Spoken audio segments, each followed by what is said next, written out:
Hi, everyone, and welcome to episode 3 of From Start to Stage, where I'm sharing my journey with you for myself getting on stage in just 12 weeks' time now on the Gold Coast and in Brisbane in a fitness show that is run up here. So, before we get started, I just wanted to remind you that if you're not a member of our Women's 40 Plus Online Health Club on Facebook, you're more than welcome to join us. And that is a group of like minded women over the age of 40 where I share exercises, tips, tricks, and strategies, education, and recipes, and we have a bit of fun. So you're more than welcome to join us if you would like to. All right, so getting on to last week, I thought the best way to start it would be last week I spoke of a couple of things. So I thought I'll finish that off and then I'll go into how my nutrition's been, my exercise has been, a few different things have actually happened, and what my goal is for the following week.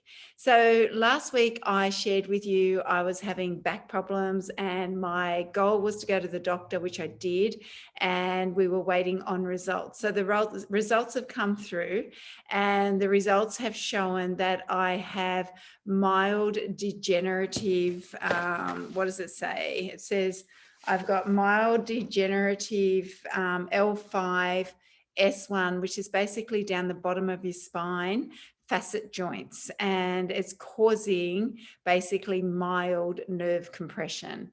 So it's not overly bad. I haven't got bulging disc or anything like that. And I am able to look after it fairly well between my Pilates and my movement and my exercises. However, my next step is to go to a physio and just see if there's another thing or two I should maybe be doing that I'm missing to enable me to get back into full health in regard to my lower back. So bit of a tick there. I was glad to hear that it wasn't anything too serious because this has been going on since my 20s. So good news. Yay. So the next thing I wanted to share was I spoke to you last week that I was going to have a cheat day on the Saturday and I was going to buy cake because I really go to this coffee shop and they have all these beautiful cakes, and oh my goodness, I always look at them and I thought, well, that can be what I have on my cheat day, on my day off. And the week before I'd had kettle chips. And so I'd said to you girls last week that my goal was that if I was offered kettle chips, I just wasn't going to take that first one because I could see that that was where my downfall was, because I was like a seagull to a hot chip. And as soon as I started one, I just didn't seem to be able to stop at one. So that was my strategy should I need it. Well, I did need it. So last Thursday was a little bit of a moment. I sent Rob up to the shop to grab eggs. Well, apparently eggs equates to 2 packets of kettle chips and no eggs. What the? So anyway, he came home 2 packets of kettle chips. I'm like, oh. So my strategy just floated into my head and I was like, no, I'm just not even having one because I'm not going there. So I was a little bit proud of myself. It was my moment to shine and go, okay, Dana, opportunity here, go your hardest. And I went, no. So that was good. And then that night, Roberto brought home my favorite CCs, which are those beautiful natural ones. You buy them from fruit and veggie shops and they're big packet. And I'm like, oh, this could be dangerous. But once again, I just went, stick to your guns. This was your strategy. And I did. So on Saturday, I got hazelnut torte. And they're quite large pieces, like they're $8 a piece. So you can imagine they're like gourmet type things. So I actually cut it into 4 because there are 4 of us here. So I did only have a quarter of it, but that was quite a bit. Like I do have a bit of a sugar addiction, so I'm a little bit nervous about having anything with sugar in it anyhow. However, I did have it. I enjoyed it. It was a gluten-free. It was beautiful and it wasn't overly sweet. And and I didn't feel like I needed more once I started it, which was a great sign for me, because normally with sugar I'd be like going back for seconds. So that was good. So a big tick on that one as well. So what I did fail at is, you may have remembered last week I spoke that I was going to use my voice and I was going to lift heavier to allow myself to increase my lean muscle mass that was not showing on the scale. It had plateaued out quite quickly on the scale. So I was like, okay, I'm going to use my voice. Well, I was able to improve my weights in my upper body. However, when I went for a walk last weekend, I noticed these two young girls, must have been in their 20s, and they had this little circle. It was a little concrete footpath, and they were doing sprint training on it. And it was like, I reckon, I don't know, that was probably about 200 meters, maybe. They'd sprint and then they'd walk back to the beginning, because it was like a loop. And so they sprinted half the loop and they walked half the loop. And I thought, oh, that looks cool. So I get to Sunday morning and I think, I can do that. So I too did 10 sets straight off the bat of this little loop. So I'd sprint for whatever. Anyway, long story short, I have done something to my hamstring, maybe a tear, maybe just maybe I've just strained it, not really sure, but it has gone all the way to the inside of my leg into my adductor and caused me quite a bit of grief. So in saying that, I actually haven't been able to train my legs. So my legs have been actually off the agenda, and it is improving and it is slowly getting better. But just goes to show, doesn't it? As we get older, there's a saying, isn't it? It takes you all night to do what you used to do all night long. And I always say to my girls in the different programs, start slow, listen to your body. And I was obviously just, I can do this. And it feels always so good in the moment.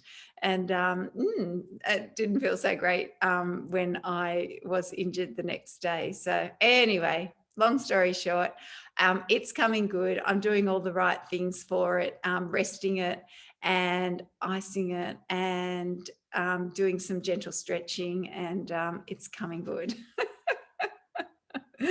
Oh dear. So it's a bit of a fail in regard to exercising a bit heavier in regard to my legs, but that's okay. I will be back.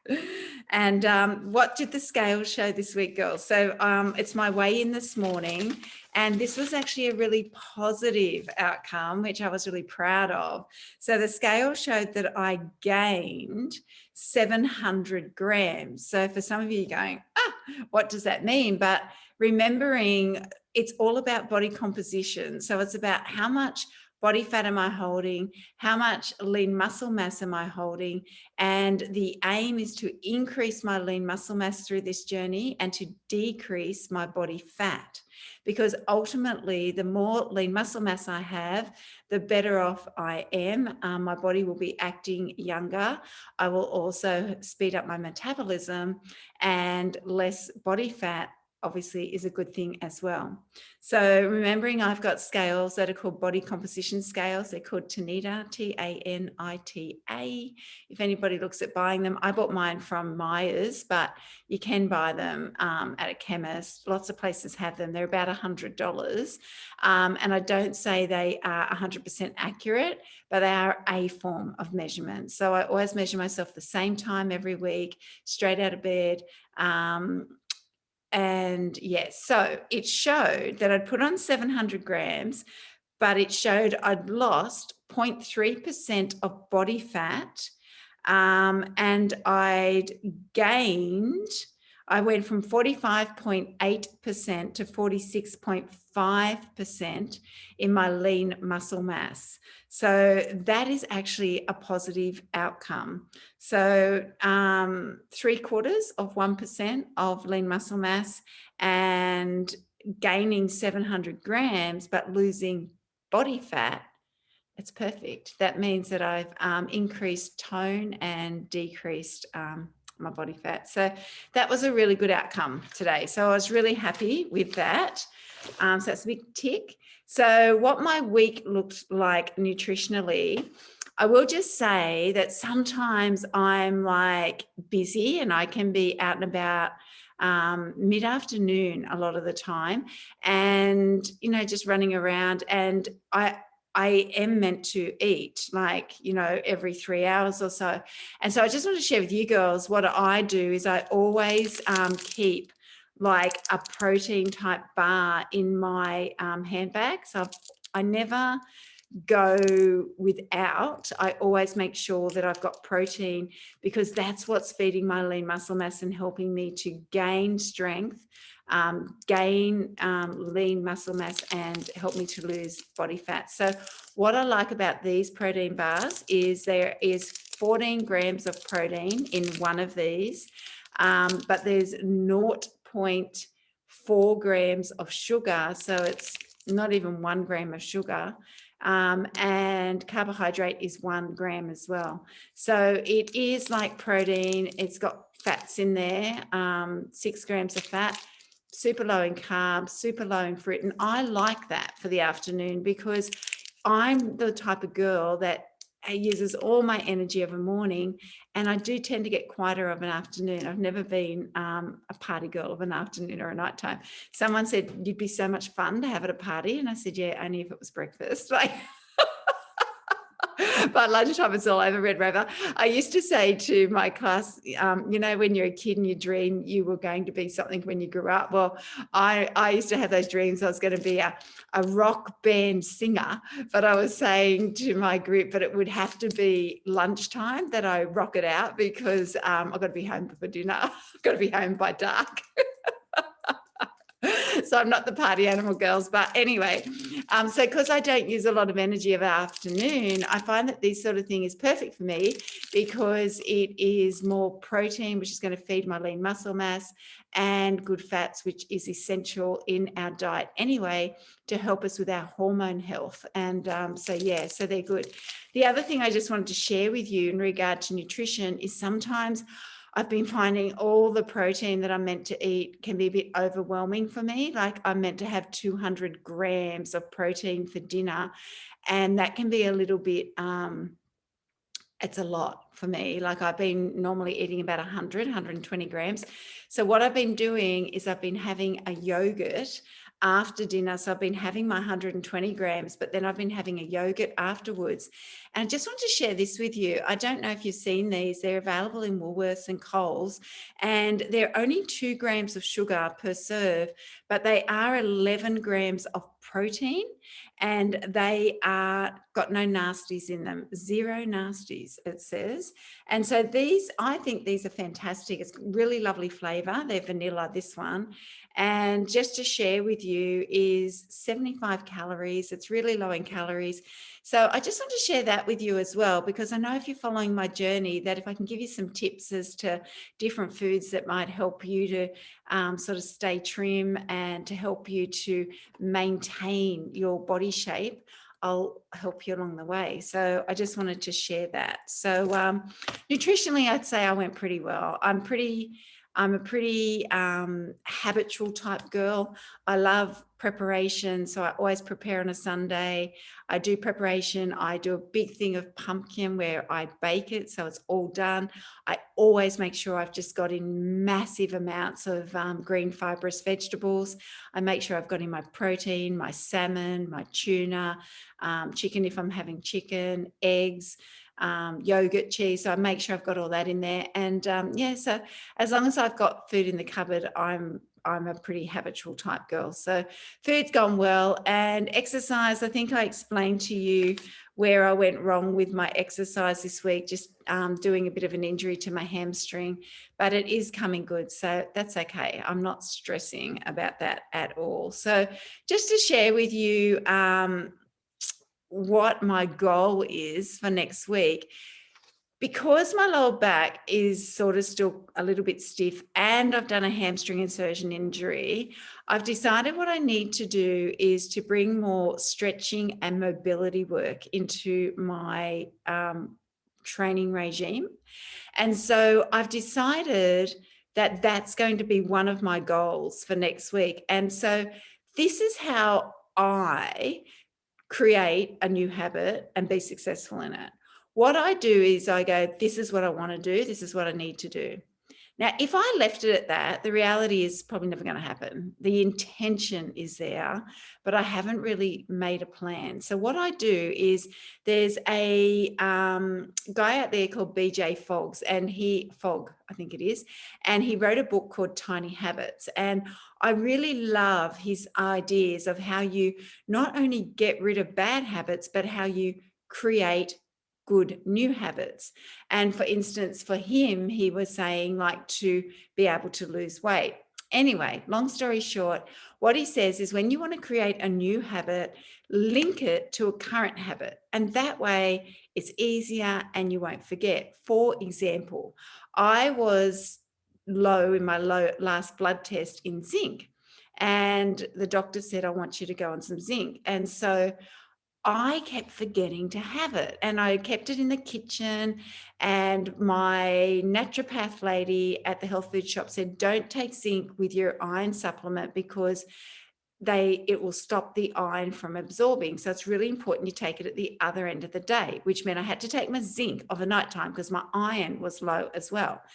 And so because it was of a nighttime and I wasn't in the habit of really taking anything, and I'd left it in the kitchen, reality was I kept forgetting. So it was like, okay, link it to a current habit. So my current habit is every night before bed is I brush my teeth. And so I put the zinc beside my toothbrush. Sure enough, never miss one. And within a couple of weeks, it's just habit. The habit is there. So long story, back to what my new habit I want to achieve is two things. I want to start inverting on my inversion table. So I have an inversion table, which is a table, girls, that you lay on, you tip upside down. And what it does is it decompresses through the spine. So you actually are in an upside down position and you do some mobility type exercises on there. And it really does help you to release tension through that back area, give you more flexibility and mobility. And the other thing I want to do is my fascia release with my rolling and doing some more stretching. So what I've decided to do is I thought, well, okay, link this to current habits. Normally I will read for maybe 10 or 15 minutes a day. So what I've decided to do is I'm going to read upside down. So when I go to read my 10 or 15 minutes a day, I'm going to do it on my inversion table. So I'm linking it to a current habit. And that way I know that I'm going to be getting the best of both worlds. I'm doing what I'm wanting to achieve and I'm still getting in my reading. And the second one was my mobility and my fascia release using my roller. So what I've decided to do there is before I go to bed of a night, I've got a little routine that I actually do. And so I've decided when I go to bed of a night, I normally, my latest trick has been to jump in bed and watch Netflix with a cup of tea. So I'm going to drop Netflix because who really needs Netflix? And I'm just going to put on some really calming music and I'm going to do my fascia release and my stretching to music for 10 or 15 minutes before I go to bed, before I go to sleep. So I'm going to push out Netflix, put in my stretching and just test and measure and see how that works this week. So that's my goal for this week. My other goal for this week is, wait for it, I got these out to show you, is this is what you have to wear on stage with the eeny teeny weeny bikini. I'll show you the bikini next week. But girls, I'm no, would I say Cinderella? When it comes to walking in high heels. In fact, one of the girls in Woolgoolga asked if I would do modeling for, and I just kept saying, no, I'm not a model. And she'd say, can you do it for charity, you know? All right. Anyway, so I did it for charity. I fell over, my hat went one way, my bottom was up in the air. Everybody laughed and they said it was so much fun having me as a model because I made everybody laugh. So you can see I'm not clever in heels. So I need all the practice I can get. And so what I've decided to do this week is to get myself what you call a posing coach. So that is someone that works in showing you how you walk and how you move in these competitions to show off your muscles and your body shape. And it's all about making shapes in your body. It's all about, it's an illusion. Like the heels make your legs look longer, and your bikini, even the way it sits, makes everything look better. And then you do these different movements with your body, making different angles, and it makes you look thinner. It's amazing, really.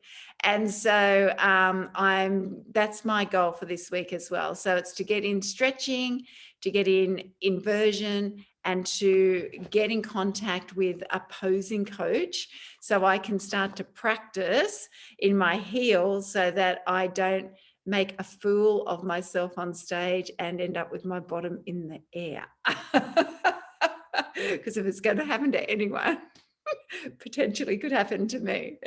Oh dear. So that's that one. So girls, that's it. That's my week. So it's been a pretty good week. I'm looking forward to continuing the journey. I've had good outcomes with my weight. My measurements, just to tell you what happened with my measurements, is it seems that where I put on my lean muscle mass, interestingly, is maybe my legs, because that's where I went up in the tape measure on my legs, and everything else stayed the same. I went down 1 centimeter in my hips and my waist. So yeah, so it's interesting, isn't it, watching it? So there we go, 12 weeks to go, 3 months to go, and things are going well. Leave me a comment if you are enjoying these episodes. If there's anything that you're wanting to know, just ask me. I'm an open book. And otherwise, I'll see you for next week. And we're on the countdown. We're nearly into single digits yet. All right. Have a great week, everyone. And thanks for listening. Bye for now.